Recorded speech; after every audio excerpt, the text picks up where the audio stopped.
Hello, my name is Brad Duncan, and I'm a threat intelligence analyst with Palo Alto Networks Unit 42. And this is the second video in the Palo Alto Networks Unit 42 Wireshark workshop. If you're watching this video, you should already have seen the first video in our Wireshark workshop, Part 1, Introduction and Prerequisites. In that first video, we discussed, among other things, where to get the PCAPs to follow along with this Wireshark workshop. As a reminder, you can find these on our GitHub page at github.com/pan-unit42/Wireshark-workshop. Let's take a look at the overview of what we will be covering here in our second video of the Wireshark workshop. First, we will cover Wireshark configuration profiles. Then we will discuss how the default Wireshark column display is not ideally suited towards reviewing web traffic. So in order to update that, we will need to remove and add columns in the Wireshark display. We will also change the display time to UTC date and time. In order to update our Wireshark column display, we need to add some custom columns. We also need to hide columns because we won't need to see each and every column all of the time. And finally, we will look at Wireshark search filter expressions and go over a few that we will need as we progress further into this workshop. First, let's look at configuration profiles, where we make a copy of the default profile and we rename that copied profile. When we finish updating, configuring Wireshark, we can export a copy of that updated profile. What you see right here is the desktop environment that I'd set up with Wireshark in our previous video. This is Ubuntu. We're running Wireshark 3.4.4. I already have Wireshark installed. I already downloaded the PCAPs for this video. And I'm going to open that first PCAP in Wireshark. The only thing I've done to Wireshark so far is I've increased the font size of the column display, of the data displayed in the column display, I should say. Go to Edit, Configuration Profiles. We're currently sitting on the default profile. There's also a link that shows where all of these default files are, default profile files. I can make a copy of this by clicking this button, as we see here. You can hover your cursor over it. It says copy this profile. I copy it. You see the default copy. I'm going to rename that to updated. You can name it whatever you want, and then I click OK. Now, any changes that we make to Wireshark are on this updated profile. If I go to Edit, Configuration Profiles again, you can see that I'm on the updated profile, and there is a slightly different location for all the files in this particular configuration profile, this one that I've named Updated.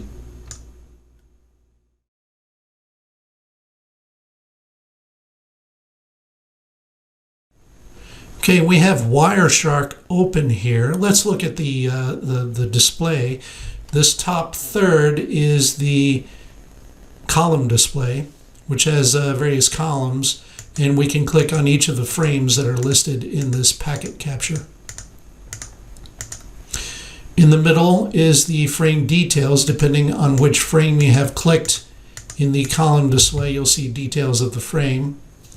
And then finally at the bottom, you'll see the bytes, the raw bytes shown in both hexadecimal and an ASCII representation. So when we look at the column display, this is not ideal when we're reviewing web traffic. A lot of web traffic is, well, I should say a lot of malware traffic is web-based. So the column display is not ideal for that. For example, the first column here is the frame number, the number of frames that is in this packet capture.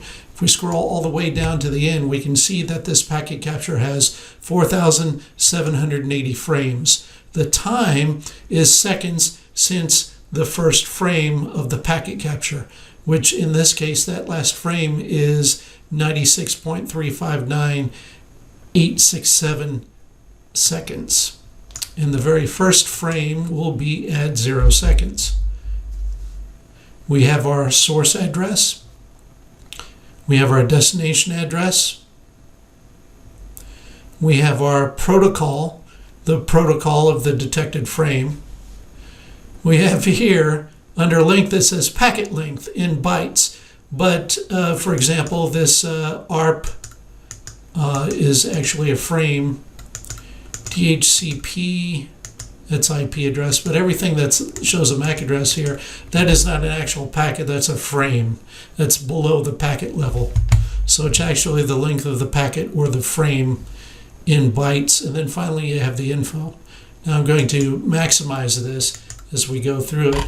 Here's what I want to see in my column display.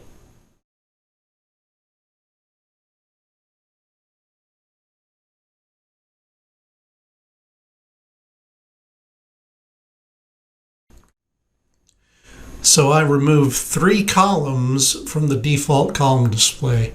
First, I remove the frame number column, then I remove the protocol column, then I remove the column for frame length. Right-click on the column you want to remove, then select Remove this column at the bottom of the menu that appears. Here we go. Right-click on the number column, remove this column. Right-click on the protocol column, remove this column. Right-click on the length column, remove this column. Now I should just have time, source, destination, and info. We are now going to add some display columns, and we can get to the columns preferences window through the column headers. Right-click on any of the column headers and go to column preferences. Here we are. All the columns are listed right there. From the column settings menu, we can add a column, update the column title, change the column type, then drag the column to its proper position. We're going to do this for adding the source and the destination port as columns. So we'll add a column, update the column title. I'm going to call this port. And then I'm going to double click on this, the column type. I'm going to triple click, I guess. We're going to make this the destination port. I'm going to have it unresolved. So this destination port being unresolved, if I have it resolved, it might tell me what it thinks the port is instead of the number. For that matter, I want the destination address also to be unresolved. Right? I want my destination port unresolved. I want the destination address. What we can see here is if we look at some of these, like the MAC addresses, they're partially resolved because the first 3 bytes of a MAC address indicate the vendor of the device.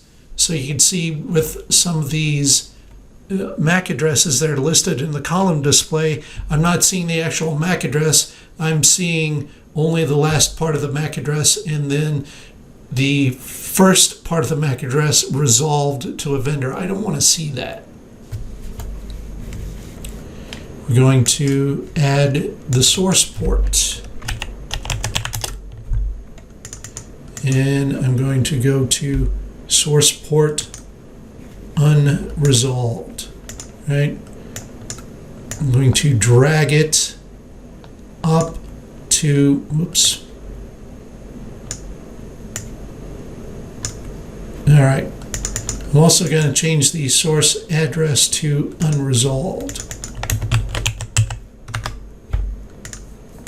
So this is how I set up my setup. Now, one of the last things I'll do here is I will change the time format to UTC date using YYY-MM-DD as the year, month, and date format. So after I have this all set up, I'm going to hit OK. Now the ports are aligned, the port columns are aligned to the right, but everything else is aligned to the left. So I'm going to right click on the port. I'm going to align both the source and the destination ports to the left. Notice how the MAC address is now, I'm seeing the full MAC address, it's not resolved. So this is exactly what I see. I want to see the time, the source port, the destination port, all that information unresolved.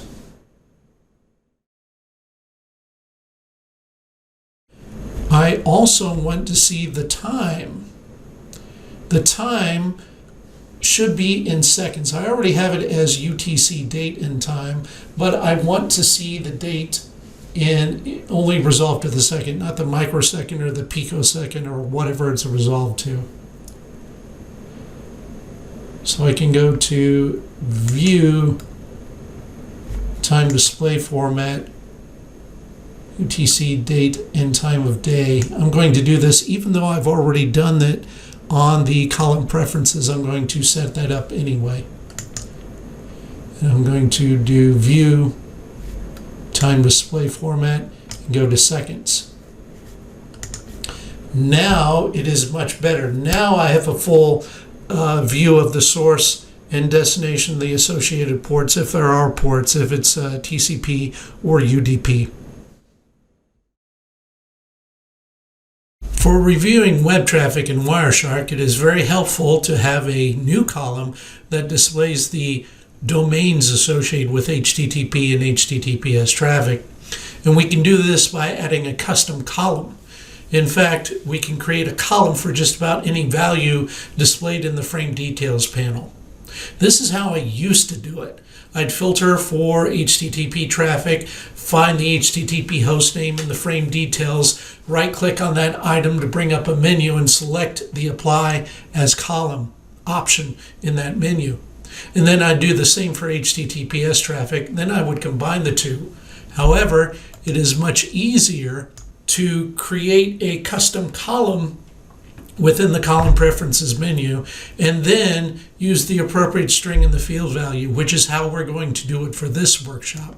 So we'll create a new column with custom as the type, and then we'll use the following field value. That customized Wireshark column, the value for the field will be http.host or tls.handshake.extensions_server_name. Now, if you're using an older version of Wireshark, version 2 instead of version 3, you'll need to use SSL instead of TLS as shown here. Let's go back to our desktop where Wireshark is still open just as we had it. Going to right-click on any of the column headers and go to column preferences. For column preferences, then I'm going to add a new column. I'm going to name that column host because this will be the host name or domain name. You can name it whatever you want. I prefer to call it host. I'm going to make sure that this is a custom column type. And in the fields, I'm going to type in http.host or TLS handshake extensions server name. All right. Now, this will be on the final edge. I want this right before the information, so I'm going to drag it up. And I'm going to make sure that that host column is right after the destination port and the information columns. And I click OK. There it is, right there.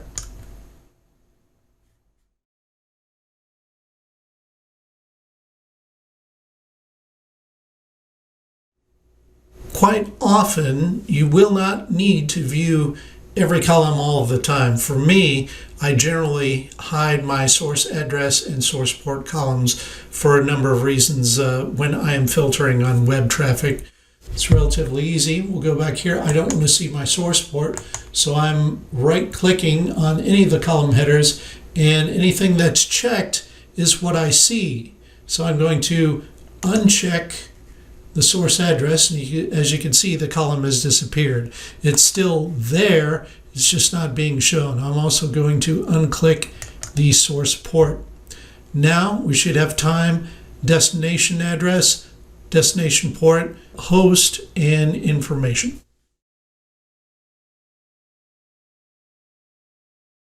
This is the search filter expression I will use when I'm reviewing web traffic. I call it my basic web filter.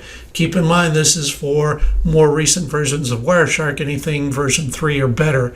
If you're using one of the older version 2 versions of Wireshark, use SSL instead of TLS in that string. But type this filter in your Wireshark display filter bar. Pause the video and type that in, and then unpause, and I will catch up with you. Now that you've typed that in, I will type it in myself. HTTP request. Now notice how the Wireshark filter bar is a reddish pink. That means if I hit return or try and use the filter, it just won't work. Or TLS handshake type is 1. Now, what I'm looking at here is a green filter bar, which means it's okay to go. I hit return. I'm seeing a lot of light blue lines over port 1900. That's UDP port 1900. This is SSDP traffic. Simple Service Discovery Protocol. And it generally is more of an operating system type thing that I see, and I've never seen it be malicious, and it's all over the place when you're doing that other filter if you don't filter it out. Now that I filtered this out, I've got a good idea of the flow of the traffic. I can tell that this user on this computer, when this PCAP was being recorded, went to volkersbowling.net, which is a HTTP site. It's not an HTTPS website. Now, instead of typing this out every time, I can save this as a displayed filter button. What I can do is click on the plus button on the far right side of the filter bar. Where it says label, I'm going to type in basic because this is my basic web filter. And now, if I don't have this, if I somehow lose that filter and I need it again, I just left click on basic and it pops right back up. So now we've got our basic web filter, and we've got a PCAP of web traffic that is just basic web traffic.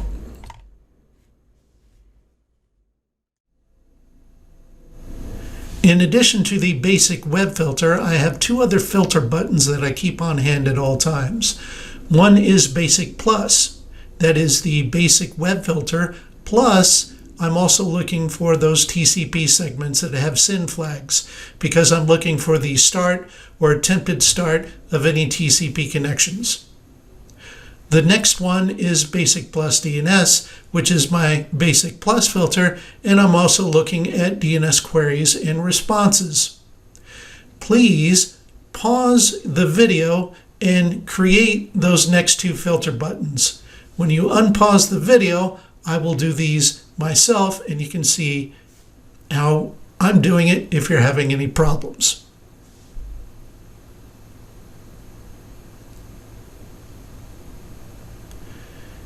All right, let's take a look at doing this.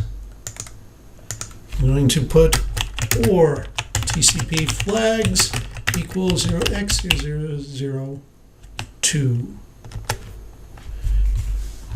This shows all the TCP SYN segments. I'm going to add this as Basic Plus. Then I'm going to add for DNS, and this will be my Basic Plus DNS filter. And we'll create that as basic plus DNS. Now I have three filters that I can use: basic, basic plus, or basic plus DNS. The basic plus DNS is very handy because you could have some TCP connection, some non-web traffic, so it's not showing up in your regular basic filter, but you'll see a DNS query for a malicious domain. You'll see a TCP connection to that malicious domain, which you would not otherwise see in a basic filter, but you can find these with basic plus DNS.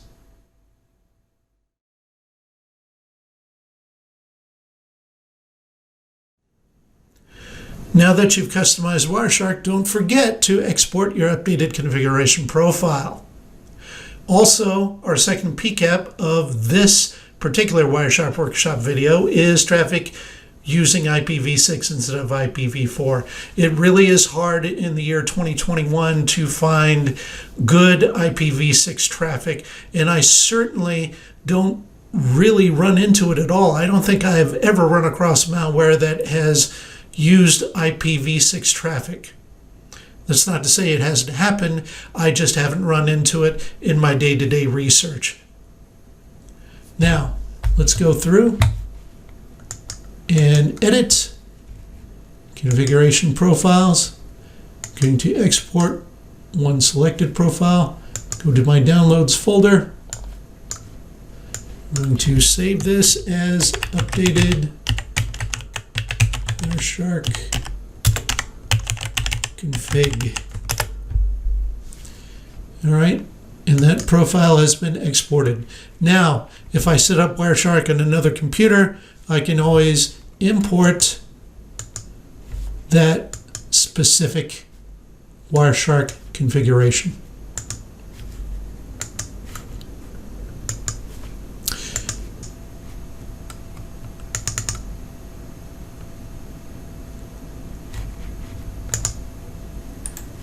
And here we are, our second PCAP. It's IPv6 traffic. Really, the only difference between this web-based traffic and our previous PCAP is the IP addresses. They're all IPv6. Here's a demonstration of the problems that I have when I try to generate IPv6 only traffic. This is a Windows host where I'm connected through a phone and I am using IPv6 only. The IPv6 box is checked. I'm not using IPv4. I check my IP configuration on this Windows host and I'm only seeing IPv6 addresses. I go to a web browser and I go to Google. What is my IP? I have an IPv6 address. So this is good.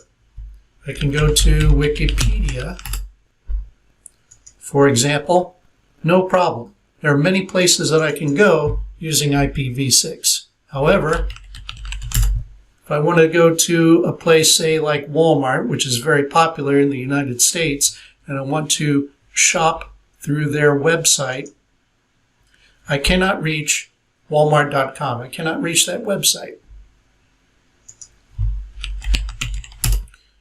Even more important, if I wanted to go to probably the largest online commerce site, Amazon, I cannot get to Amazon using IPv6 only. I can get to various, for example, government websites. You can get to the United States government website.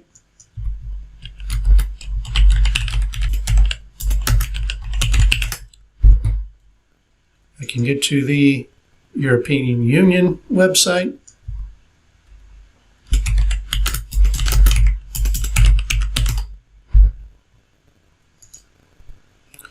I can get to various news websites. But, for example, I cannot get to the BBC.com. I wanted to go to eBay. I cannot get to eBay.com. So I'm having some problems when I'm trying to reach various important websites when I'm only using IPv6. We have now completed part 2 of the Wireshark workshop, where we configured Wireshark to better review web-based malware infection traffic. We looked at configuration, we changed and added and modified columns, and we went through some Wireshark search filter expressions that we will need for the upcoming videos in this Wireshark workshop.